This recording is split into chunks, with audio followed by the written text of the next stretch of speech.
हमारा वोट लेते हैं और जरूरत पड़ने पर जो है गेट नहीं खोलते हैं।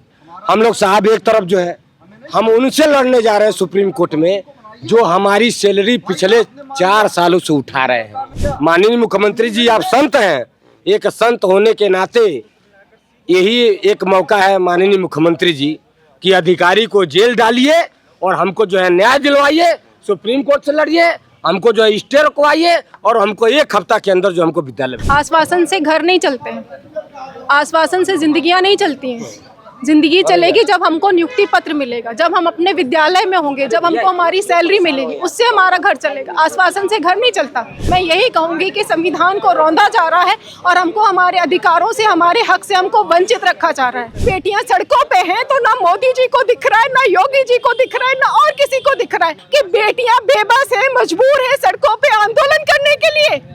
ये बेटी आप बचा रहे हो, ऐसे बेटी बचाते हैं, ऐसे बेटी की सुनते हैं। हम लोग इसलिए पढ़ाई करके आए हैं, ना ये मोदी का न्याय है, ना ये योगी का न्याय है। ये केवल 85% नाम पे, पिछड़े दलित समाज के नाम पे सत्ता में बैठ के मलाई काट रहे हैं, अपनी कुर्सी बचा रहे हैं। ये हमें न्याय नहीं दिलवा रहे हैं। ऐसे कोई मंत्री लखनऊ में नहीं बच रहे हैं जहां हम लोग 5 साल से न गए हो, 10 बार गए हैं। वहां से बस यही कहा जाता है हम आपके साथ हैं, आपके साथ अन्याय नहीं होगा। अब उनको कौन बताए कि हमारे साथ अन्याय 5 साल पहले का हुआ है, आज तक न्याय नहीं मिला है। हम तब तक नहीं मानेंगे जब तक जमीन पे कागजी रूप में हमें कुछ दिख नहीं जाता है। आश्वासन 5 साल से बहुत मिल गया हम लोगों, हम बहुत मान लिए। तो अब हम लोगों ने ठान लिया है कि या तो नियुक्ति लेके जाएंगे या यहाँ से हमारी लाशें जाएंगी।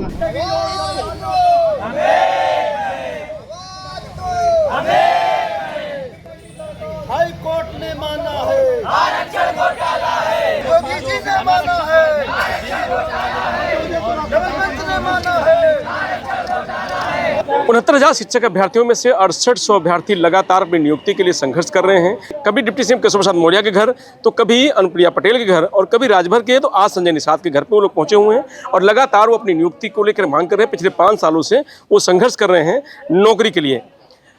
मतलब ऐसा पहली बार देखा जा रहा है कि अपने हक के लिए सड़कों पे संघर्ष करना पड़ रहा है। ऐसा इसलिए देखा जा रहा है, हमें तो इस भर्ती ने ये एहसास दिया है कि मनुवाद क्या होता है। नहीं तो पिछले 5 सालों से हम जो है लगातार, इधर 4 सालों से हम लोग आंदोलन कर रहे हैं। बार बार हर सड़कों पर कहते थे कि हमारा हक मारी गई, कोई सुनने नहीं वाला था साहब। लेकिन माननीय हाईकोर्ट के न्यायालय का आदेश आता है, आशा है हम लोग की जगती है, हम लोग की जीत होती है। हमारे यही संजय निषाद जी ये भी जो है सराहना करते हैं कि जो है हमारा जो है ये जो है पिछड़े दलितों के साथ जो है न्याय हुआ है। लेकिन यही साहब हकीकत में ये सिर्फ हमारा वोट लेते हैं और जरूरत पड़ने पर जो है गेट नहीं खोलते हैं। ये सिर्फ अपने परिवार को अपने सिर्फ बढ़ाने का लोग काम करते हैं। इस समय जो है हमारा जरूरत है, हम लोग साहब एक तरफ जो है हम उनसे लड़ने जा रहे हैं सुप्रीम कोर्ट में, जो हमारी सैलरी पिछले 4 सालों से उठा रहे हैं। नौकरी कर रहे हैं, नौकरी कर रहे हैं। एक तरफ हम लोग जो भी छोटी मोटी नौकरियां करते थे, अपना काम धंधा छोड़ करके लखनऊ के सड़कों में, एक टाइम खाना कभी मिलता है कभी नहीं मिलता है। बताइए हम लोग लड़ पाएंगे जहां सुप्रीम कोर्ट में एक हियरिंग के 20 लाख 30 लाख रुपए लगते हैं। बताइए वहाँ एक तरफ वकीलों की फौज खड़ी है, हमारे तरफ जो है अपने पेटों का इंतजाम नहीं है। ये जानबूझ के अधिकारी साजिश के तहत जो काम 1 हफ्ते के अंदर हो सकता था, 1 महीना हो गया, लेकिन उसमें भी जो है अभी तक धरातल पर कोई समाज से नफरत है। इनको ये लगता है कि कहीं जो है पढ़ लिख करके आगे न बढ़ जाएं। लेकिन हमें बाबा साहब के संविधान पर भरोसा है, आज भी है। लेकिन साहब देखिए अपनी बातें ही हम नहीं कह पाएंगे वकील के माध्यम से, तो हमारा न्याय कैसे मिलेगा। आज डिप्टी सीएम के घर गए, अनुप्रिया पटेल के घर गए, वहाँ आशीष पटेल मिले, कुछ आश्वासन दिया था 15 दिन में आप लोगों को कुछ मिलेगा। तो आशीष पटेल भैया ने आश्वासन दिया कि हम आपकी लड़ाई लड़ते हैं। अब देखते हैं 9 तारीख को कैसी लड़ाई लोग लड़ रहे हैं। 9 तारीख को दूध का दूध पानी, और सरकार अभी तक कैवियत नहीं फाइल की है और 9 तारीख को सुनवाई है। देखते हैं कि गवर्नमेंट जो है हमारे तरफ से सुप्रीम कोर्ट के सीनियर को ही एडवोकेट को भेजती है कि नहीं भेजती है। अगर जो सरकार नहीं भेजती है, इसका मतलब मंशा क्लियर है, सिर्फ वोट लेने के लिए जो है सबका साथ सबका विकास और सबका विश्वास।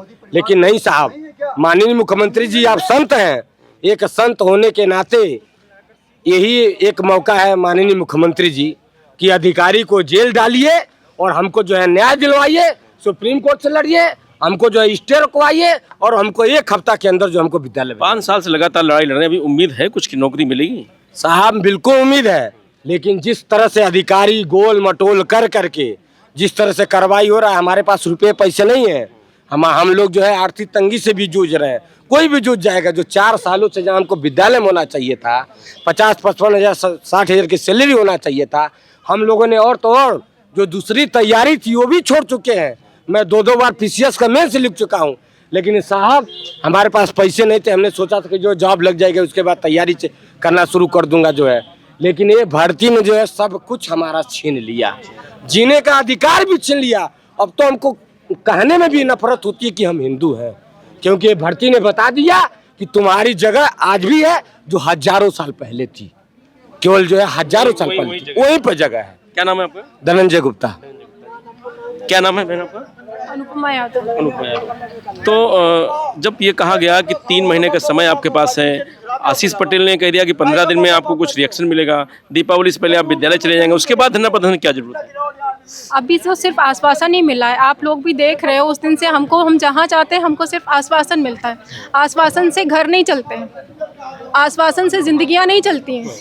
जिंदगी चलेगी जब हमको नियुक्ति पत्र मिलेगा, जब हम अपने विद्यालय में होंगे, जब हमको हमारी सैलरी मिलेगी, उससे हमारा घर चलेगा। आश्वासन से घर नहीं चलता, और हर नेता आश्वासन ही देता है। जिसके घर भी जाते हैं वो आश्वासन देते हैं। अब आश्वासन देने का टाइम खत्म हो गया है। हम अभी तक सबके आश्वासन पे ही भरोसा कर रहे थे, तो अब कैसे भरोसा कर ले आश्वासन पे? बड़ी उम्मीद करके आप लोग पढ़ाई पढ़ी कि नौकरी मिलेगी, घर परिवार ने बड़े इंतजाम किए, उसके बाद भी 5 साल से लगातार अपने ही अधिकार के लिए लड़ाई लड़नी पड़ रही है। ये कितना दुर्भाग्य है? ये बहुत बड़ा दुर्भाग्य है। ये हमारे संविधान में हमको ये सारे अधिकार होने के बावजूद ये संविधान को रौंदा जा रहा है। मैं यही कहूँगी कि संविधान को रौंदा जा रहा है और हमको हमारे अधिकारों से, हमारे हक से हमको वंचित रखा जा रहा है। और ये सरकार की मंशा है कि हम पिछड़े और दलित कभी ऊपर ना उठ पाएं, हम उनकी बराबरी में आके खड़े ना हो पाएं। ये उनसे देखा नहीं जा रहा है, देखा नहीं जा रहा है कि हम लोग आज बढ़ के उनके बराबर में आ जाएं। वरना ऐसा नहीं है। जो सरकार इस चीज का डंका देती है, बेटी बढ़ाओ बेटी बचाओ, और आज बेटियां सड़कों पे हैं, तो ना मोदी जी को दिख रहा है, ना योगी जी को दिख रहा है, ना और किसी को दिख रहा है। ये कैसा न्याय है? जो निष्पक्षता की डंका देते हैं, जो निष्पक्ष होने का दावा करते हैं, इस दावे की पोल आप लोग खुद देख लीजिए कि ये दावे की पोल कैसी है कि बेटियां बेबस हैं, मजबूर हैं सड़कों पे आंदोलन करने के लिए। ये बेटी आप बचा रहे हो?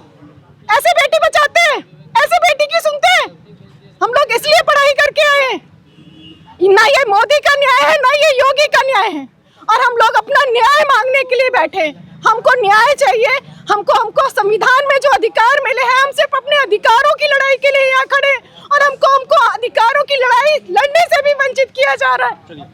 ये वो लोग हैं जिनको आरक्षण में हकमारी करके इनकी जगह पे दूसरे लोगों को नौकरी दी गई है। वो लोग नौकरी कर रहे हैं और ये लोग 5 साल से लगातार अपनी नौकरी को लेकर के संघर्ष कर रहे हैं। क्या नाम है मैम? मेरा नाम अनु पटेल है, मैं मिर्जापुर से हूँ। अच्छा, मिर्जापुर से। अनुप्रिया पटेल भी मिर्जापुर से आती हैं, संजय निषाद भी उसी समाज से हैं, डिप्टी सीएम केशव प्रसाद मौर्य भी हैं। सबके घर आप लोग जा चुके हैं, कोई बचा नहीं है। उसके बाद भी अभी तक कुछ हुआ नहीं है आप लोगों के साथ? सर, समाज से तो सब उसी आते हैं और राजनीति भी सब इसी समाज के नाम पे चमका रहे हैं, लेकिन जहाँ न्याय दिलाने की बात आती है पिछड़े दलित समाज को, वहाँ ये लोग हाथ खड़े कर लेते हैं। वहाँ केवल ये लोग पीछे से खड़े होते हैं, बोलते हैं हम आपके साथ हैं, आपके साथ अन्याय नहीं होगा। ये 69,000 शिक्षक भर्ती आरक्षण घोटाला ये प्रूफ है, ये साक्षात है कि नहीं हम पिछड़े दलित समाज के साथ अन्याय हो रहा है। ये अन्याय 5 से 6 साल हो गया, लेकिन आज तक आप न्याय नहीं दिला पाए। तो आप किस नाम पे समाज के नेता हैं? पिछड़े दलित के नेता किस लिए बने हैं? कौन सा चेहरा है आप, जब आपकी कोई सुनी नहीं रह सका? ये केवल 85% नाम पे पिछड़े दलित समाज के नाम पे सत्ता में बैठ के मलाई काट रहे हैं, अपनी कुर्सी बचा रहे हैं। ये हमें न्याय नहीं दिलवा रहे हैं। ऐसे कोई मंत्री लखनऊ में नहीं बच रहे हैं जहाँ हम लोग 5 साल से न गए हों, 10 बार गए हैं। वहाँ से बस यही कहा जाता है हम आपके साथ हैं, आपके साथ अन्याय नहीं होगा। अब उनको कौन बताए कि हमारे साथ अन्याय 5 साल पहले का हुआ है, आज तक न्याय नहीं मिला है। अब खड़े होने की पीछे जरूरत नहीं, अब आगे आइए और सब लोग एक साथ बैठिए और हमें न्याय जो मिलना चाहिए वो जल्द से जल्द दिलवाइए, हमें विद्यालय पहुंचाइए, हमें नियुक्ति पत्र मिले। हम ये लड़ाई और धरना करने के लिए नहीं बने हैं। हम शिक्षक हैं, हमें विद्यालय में होना चाहिए, बच्चों का भविष्य संभालना चाहिए, बच्चों को शिक्षित करना चाहिए। हम यहाँ सड़कों पे कपड़े फरवाने के लिए बेटियां नहीं बनी हैं। हम यही चाहते हैं कि अब जल्द से जल्द न्याय हुआ, एक साथ बैठ के लोग जो भी रास्ता निकाल लें। हम सुप्रीम कोर्ट में जनरल से लड़ाई नहीं लड़ सकते। वो एक तरफ 60,000 हर महीने उठा रहे हैं, हम गरीब तबके के वर्ग है, हम खाने के लिए हमारे पास नहीं है, ओढ़ने कपड़े के लिए नहीं हमारे पास है, सर्वाइव नहीं कर पा रहे। हम सुप्रीम कोर्ट में लड़ाई कैसे लड़ पाएंगे, इतने महंगे वकील हैं वहाँ। जो आप लोगों की जगह पर नौकरी पाए वही सुप्रीम कोर्ट भी चले गए। हमारा हक खा के हम इस लड़ाई लड़ रहे हैं। वो हमारी जगह वो लोग सेलेक्ट हैं, 60,000 हर महीने पा रहे हैं। वो कहते हैं ना हमारा खा के हमें घर से निकाल रहे हैं। हम इससे लड़ाई, बताइए उनसे कैसे लड़ाई लड़ पाएंगे। हम खाने के लिए नहीं पा रहे हैं तो हम सुप्रीम कोर्ट में लड़ाई लड़ पाएंगे। 90 दिन का समय कोर्ट ने दिया। आशीष पटेल बोल रहे हैं कि दीपावली से पहले आप लोग ज्वाइनिंग करा देंगे, उसके बाद कुछ विश्वास नहीं है। सर हमें आश्वासन ही मिलते हैं, जब तक जमीन पे कुछ ना देख जाए हम कैसे विश्वास कर ले। हम तब तक नहीं मानेंगे जब तक जमीन पे कागजी रूप में हमें कुछ दिख नहीं जाता है। आश्वासन 5 साल से बहुत मिल गया हम लोगों, हम बहुत मान लिए। संघर्ष ऐसे चलता रहेगा। हमारा संघर्ष ऐसे चलता रहेगा। हम ऐसे लखनऊ से सर को जरूरत पड़ेगी तो अब हम लोगों ने ठान लिया है कि या तो नियुक्ति लेके जाएंगे या यहाँ से हमारी लाशें जाएंगी। तो ये जो 6800 अभ्यर्थी हैं उनके जो मन में जो आक्रोश है वो आपने देखा। लगातार वो संघर्ष कर रहे हैं, नियुक्ति को लेकर के लगातार वो संघर्ष कर रहे हैं और लगातार वो मांग कर रहे हैं कि उनकी नियुक्ति हो। लेकिन यहाँ स्थिति ये बन गई है कि जो इनकी जगह पर, इनका जो आरोप है वो इनकी जगह पे जिन लोगों ने नौकरी पाई है वो आज 60,000 तनख्वाह उठा रहे हैं, वही लोग सुप्रीम कोर्ट चले गए, उन्हीं से इनको लड़ाई लड़नी पड़ रही है। ये बड़ा दुर्भाग्य है कि अपने अधिकार के लिए पिछले 5 साल से लोग संघर्ष कर रहे हैं लेकिन अब तक इनकी नियुक्ति नहीं हो पाई है। इनका कहना है कि अब हम या तो नियुक्ति लेके जाएंगे या तो यहाँ से मौत। रंजीश यादव, लोकमत हिंदी, लखनऊ।